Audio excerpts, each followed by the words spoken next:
Hola, este es el capítulo número 3 de el libro de Jesús el Cristo. El título de este capítulo es La necesidad de un redentor. Como puedes darte cuenta, estoy desarrollando los temas que trae el libro de Jesús el Cristo. Ya pasamos por la introducción, ya pasamos por el capítulo 2. Y hoy estamos en este capítulo número 3 que se titula La necesidad de un redentor. Y este capítulo pues nos habla de la función y de sobre todo por qué era necesario un redentor.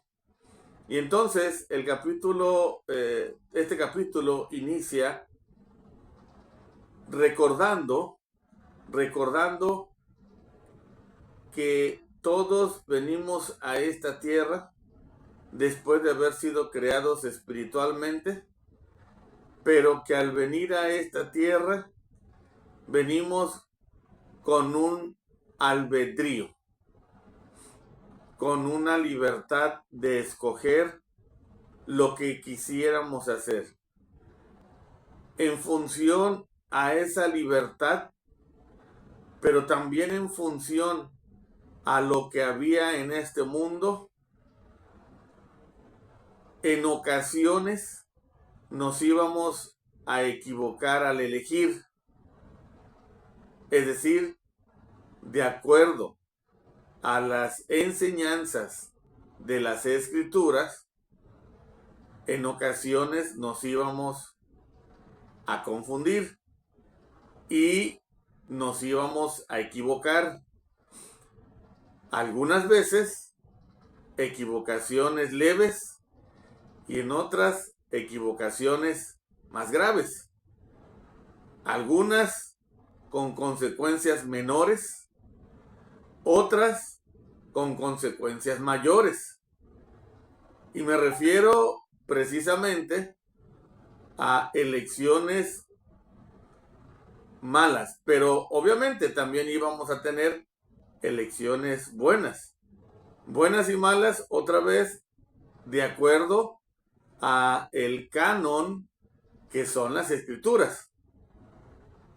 De acuerdo a ello, pues algunas cosas son buenas, según ello, y algunas son malas, según ello. Que finalmente es lo que todos seguimos, las Escrituras.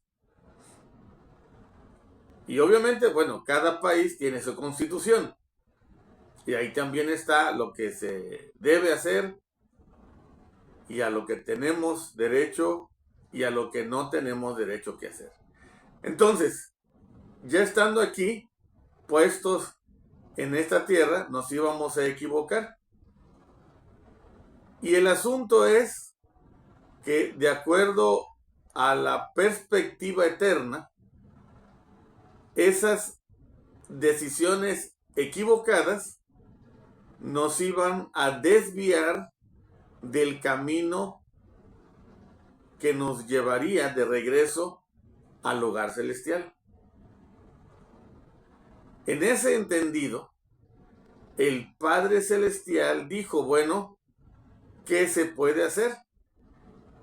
Y fue ahí donde diseñó la figura de un redentor.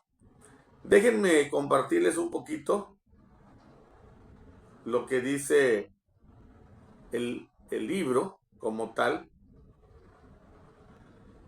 Dice de esta manera en el segundo párrafo: el Padre Eterno entendía bien las naturalezas distintas y capacidades diversas de su progenie espiritual y su precognición, que es la escuela de la vida, y su precognición, infinita, le manifestó claramente, aún desde el principio, que en la escuela de la vida algunos de sus hijos lograrían el éxito y otros fracasarían. Unos serían fieles, otros falsos. Unos escogerían lo bueno, otros lo malo. Unos buscarían el camino de la vida, mientras que otros preferirían seguir el camino de la destrucción. Previó, además, que la muerte entraría en el mundo y que sería de breve duración individual. La posesión que sus hijos tuvieran de sus cuerpos. Vio que se desobedecerían sus mandamientos y se violaría su ley, y que los hombres, excluidos de su presencia y dejados a sí mismos, degenerarían en lugar de elevarse, fracasarían en lugar de avanzar, y los cielos los perderían.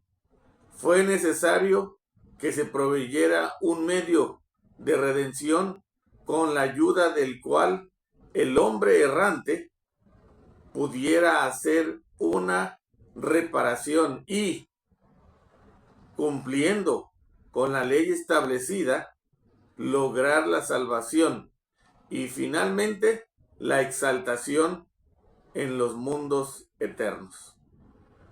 Habría de ser vencido el poder de la muerte, a fin de que aun cuando los hombres por fuerza tuviesen que morir, sus espíritus vivirían de nuevo, revestidos de cuerpos inmortales, de los cuales la muerte no volvería a triunfar.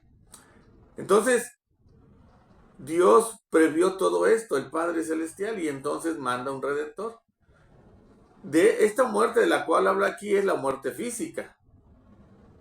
Pero hay otra muerte que también conocemos, que es la muerte espiritual, aquella que está causada por el pecado. El pecado nos va alejando de la presencia de Dios. Y entre más alejados estamos de la presencia de Dios, morimos espiritualmente cada día más. Es por ello que entonces el Padre Celestial envió a su amado Hijo Jesús, el Cristo. Él, por medio de los dos eventos más importantes en la humanidad, fue que nos restauró de las dos muertes. Con la oración y el sufrimiento en el Getsemaní, intercedió anticipadamente por todos nosotros, pagando todos nuestros pecados. Ahora nosotros gozamos de la oportunidad de no morir espiritualmente si nos arrepentimos de nuestros pecados y hacemos uso de esa sangre bendita expiatoria. Además, en la cruz Él murió, fue sepultado, pero al tercer día Él resucitó. Y ello puso de manifiesto que todas las personas en el mundo, sin excepción, van a resucitar. Todas las personas, aún las que están perdidas. Para nosotros, para Dios, no están perdidas. Él las va a resucitar. ¿Cómo? No lo sé. ¿Cómo? No lo sé, pero sí sé que hay una promesa que dice que vamos a resucitar. Y no solo vamos a resucitar, sino dicen las Escrituras que ni un solo pelo de nuestra cabeza se perderá. Qué bendición tan grande tenemos de poder saber esto. Y entonces esto fue lo que hizo necesario el que tuviéramos un redentor, nuestra libertad de escoger. Este mismo capítulo, más adelante, menciona algo muy interesante. Quiero compartirlo con ustedes. Dice de esta manera. Dice, aún las víctimas que los israelitas antiguos ofrecían sobre el altar, propiciación provisional por las ofensas del pueblo bajo la ley mosaica, tenían que estar limpias y libres de manchas o efectos. De no ser así, eran inaceptables. Está mencionando el elder James E. Talmage en su libro acerca de los sacrificios que había en la antigüedad y que tenían que ser machos, primogénitos, limpios, etc. Porque así lo mandaba la ley mosaica. Pero todo esto como preparación para el último gran sacrificio que iba a ser Jesús. Pero fíjense, en el Antiguo Testamento. Y de hecho, si ustedes se dan cuenta, Jesús cita el Antiguo Testamento. Es decir, había registros de las revelaciones a Abraham, a Isaac, a Jacob, a Moisés, a todos los grandes profetas. Y se registraron, porque Jesús las citaba. Isaías, Ezequiel, Malaquías, citó a todos estos grandes profetas. Quiere decir que cuando Jesús vivió, ya estaban estos anales, estos escritos. Y él sabía su misión, él sabía que él era con el que se iba a cumplir todo sacrificio, como en la antigüedad se había instituido. Dice más adelante, aquí mismo, dice, de no ser así, hablando de estos sacrificios limpios y de animales primogénitos, de no ser así, eran inaceptables y constituiría un sacrilegio el intentar ofrecerlas. Jesucristo fue el único ser que se acomodaba a los requisitos del gran sacrificio. ¿Cuáles eran estos requisitos? Varón sin pecado, unigénito del Padre, ser nacido en la tierra plenamente dotado de los atributos de Dios y como el que había sido designado en los cielos y preordinado para esto. Jesús fue enviado expresamente a enseñarnos, pero su misión él la sabía, era a venir, al final él sabía que iba a morir por toda la humanidad. Esto me emociona al máximo saber cómo es que este hombre, Jesús de Nazaret, sabía y entendía su misión. Hay una pregunta que se hace aquí el elder Talmage y dice, ¿qué otro hombre ha vivido con el poder para resistir la muerte y a quien ésta no podía dominar sino por la propia voluntad de él? O sea, ¿quién más ha hecho esto? ¿Quién más ha dominado, no solo soportado, sino dominado la muerte? Nadie. No hay registros de alguien más, sino ese Jesús que logró vencer a la muerte física y la muerte espiritual. Esta era la razón por la cual era necesario que hubiera un redentor.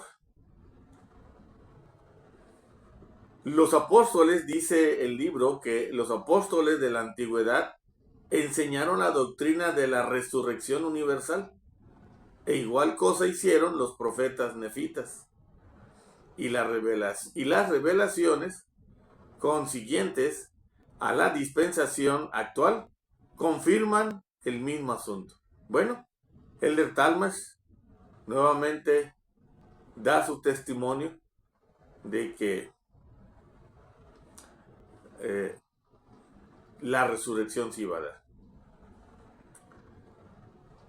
Pero era necesario, dice, un redentor, porque sin él el género humano permanecería para siempre en un estado caído y quedaría inevitablemente perdido en lo que respecta a la esperanza de su progreso eterno. Este fue el sacrificio más fuerte.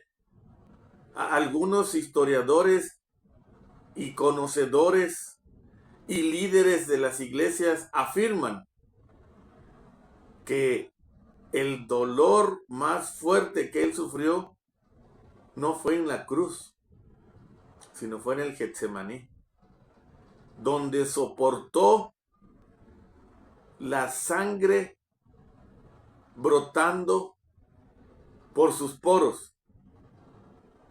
Dice la escritura, y su sudor eran como grandes gotas de sangre. Imagínense, queridos amigos, hermanos, el dolor, si con una cortadita, si con un piquete que nos damos, nos duele. Imagínense el cuerpo completo estando sudando como grandes gotas de sangre. Es más, no me cabe en la imaginación a mí poder entender eso. No me cabe cómo él pudo soportar. Bueno, él estaba entregado. Puedo tal vez decir por qué soportó, pero no cómo lo vivió. Y seguramente él lo soportó porque su vida estuvo entregada al servicio, al amor. Y él entendía su misión en la tierra. Por eso él pudo soportar este dolor tan fuerte. Y quisiera compartir con ustedes una nota que trae este capítulo ya para terminar. La nota número 3, que dice así: la caída fue una degeneración física. Yo quisiera terminar con esto. Dice que una revelación moderna, dada en la iglesia en el año de 1833, prescribe las reglas para una vida sana, particularmente en lo que concierne al uso de estimulantes, narcóticos y alimentos que no son propios para el cuerpo. En lo que respecta a las causas físicas que ocasionaron la caída y la relación estrecha que existe entre esas causas y las violaciones actuales a la palabra de sabiduría, comprendida en la revelación a la que acabamos de referirnos, la revelación de comer y consumir cosas saludables, estas palabras son pertinentes. La palabra de sabiduría, como otras revelaciones que se han dado en la dispensación actual, no es enteramente nueva. Es tan antigua como la raza humana. El principio de la palabra de sabiduría se reveló a Adán. Le fueron dados a conocer todos los elementos esenciales de la palabra de sabiduría en su estado inmortal, antes de que él diera a su cuerpo las cosas que lo convirtieron en substancia terrenal.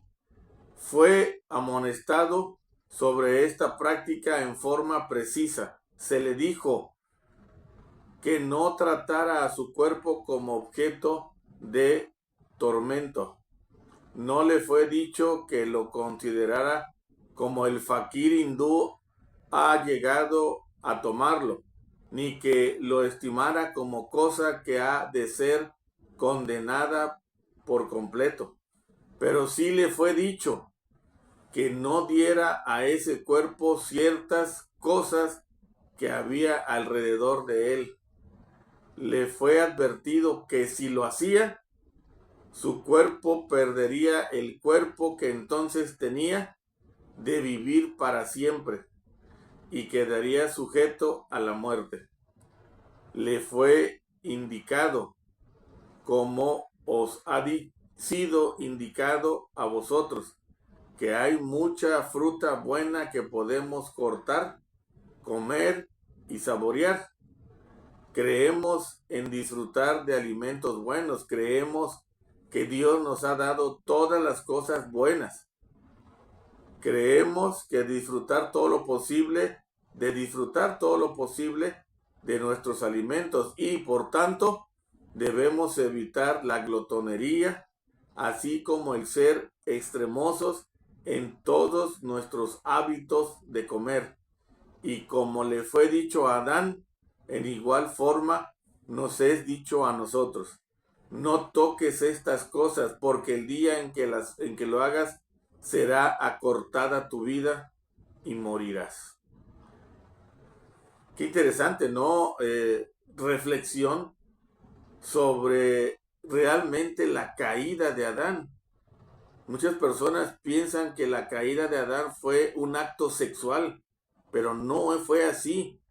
Fue desobedecer el hecho de comer o hacer algo que se le había dicho que no tocara. Como por ejemplo ese árbol del bien y del mal. Comió y entonces pues desobedeció. Y esa desobediencia hizo que su cuerpo se transformara en un cuerpo mortal, porque estando en el jardín del Edén tenía un cuerpo inmortal. Y entonces dijo el Señor, después de que él comió de ese fruto, se le dijo a sus ángeles: vayan y cubran ese árbol, que ya no vuelva a comer. El árbol de la vida, cúbranlo, no sea que después de haber comido viva para siempre en su pecado. Y entonces se cubre el árbol de la vida, es expulsado del jardín de Edén, lo cual entiendo que es un simbolismo, porque su cuerpo dejó de ser inmortal y se transforma en un cuerpo mortal, y entonces queda expuesto a los dolores de la vida, pero además queda sujeto a su albedrío. La caída en sí fue una desobediencia a un acto físico, que fue el no tocar del fruto de ese árbol del bien y del mal. Bueno, tenía en un momento dado que ser para que pudiéramos existir, pero no fue el acto sexual el que él desobedeció, sino el de no tocar ese árbol del bien y el mal. Sigue diciéndole el del Tarmash: aquí deseo decir que en esto consistió la caída, en comer cosas que no convenían, en dar al cuerpo sustancias que lo convirtieron en cosa terrena. Y voy a aprovechar esta ocasión para proclamar contra las interpretaciones falsas de las Escrituras, adoptadas por ciertas personas y muy de moda en la actualidad, en las cuales se hace referencia de un modo sigiloso y misterioso a que la caída del hombre consistió en cierta ofensa contra las leyes de la castidad y la virtud. Tal doctrina es una abominación. ¿Qué derecho tenemos de tergiversar las Escrituras de su sentido y significado correctos? Bueno, obviamente, queridos amigos, esto es el libro de Jesús el Cristo, escrito por James E. Talmage, en su momento apóstol o miembro del quórum de los 12 apóstoles de la Iglesia de Jesucristo de los Santos de los Últimos Días. Entonces, obviamente esta doctrina, si tú no la compartes, pues no hay ningún problema. Simple y sencillamente estoy yo compartiendo la doctrina que este libro enseña. En lo personal, puedo sentir que es verdad porque realmente el asunto de la desobediencia fue en no participar de una comida que se le había prohibido comer. Y bueno, ¿qué tiene que ver todo esto con el tema principal de la necesidad de un redentor? Bueno, pues todo, porque al momento de que Adán, su cuerpo cambia a un cuerpo terrenal completamente, sujeto a dolores, sujeto a pasiones, sujeto a sufrimientos, sujeto a pruebas, sujeto a cualquier cosa que tú y yo, querido amigo, como ser humano terrestre, tiene, pero sobre todo sujeto a su albedrío, entonces, pues se necesitaba que a partir de ahí y hasta la fecha hubiera alguien que nos pudiera redimir. Pues pasaron muchos años, ¿no? Desde Adán hasta Cristo fueron muchos años en los que solamente se habló, se profetizó, se advirtió que iba a venir un Salvador, pero fue hasta Jesús cuando se cumple esta profecía.